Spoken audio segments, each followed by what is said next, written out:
what would success of this task force look like to you? That we would move the needle, that we would have way more Oakland families that say we were able to allow our kids to participate in sports, and they're better because of it. You know, their grades are better.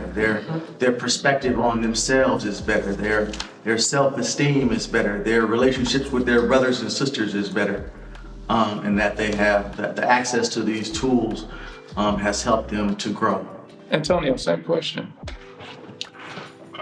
Just to hear more and really given the opportunity to do something like I did, you know, which is to dream and think bigger than where we are now.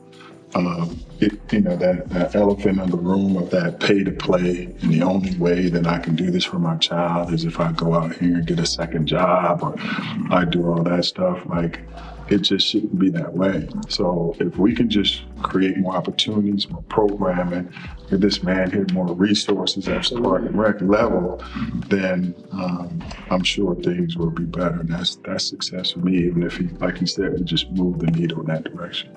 Absolutely. Chin, same question, success.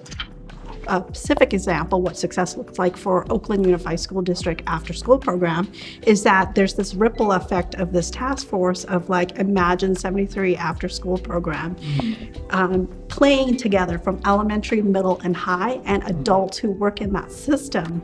Athletes, I mean, this pandemic has definitely highlights the inequity. We can't go back to normal because normal was basically kids of color were not given equal access to sports and fitness. So now it's a time for us to pause and figure out what that is. And I feel like this moment of success is for us to come together and have this conversation intentionally. Absolutely. Micah, success. Success. We basically bring it back to back in the day when I was a child. You go to the park and you're able to learn how to cook, do arts and crafts, play the sports. There was always someone there to give you that ball, that jump rope, to teach you how to, okay, I'm gonna show you how to make spaghetti. You learn a lesson, you learn some tools. So the older I got, you knew how to go about things differently. These kids don't know how to do that because they look at social media and say, hey, Google said do this or Google said do that. But now we're bringing it back to them as a whole, and everyone that's in the organization can say, all right, you go take this task and do this one thing, you go take this task and do this one thing. And at the end of the day, everybody's gonna come back and say, like we always say in our model of Oakland Parks and Rec Development, we educate, we expose, and we enlighten all the kids and adults to sports and recreation. Absolutely. Last word on this, Robert.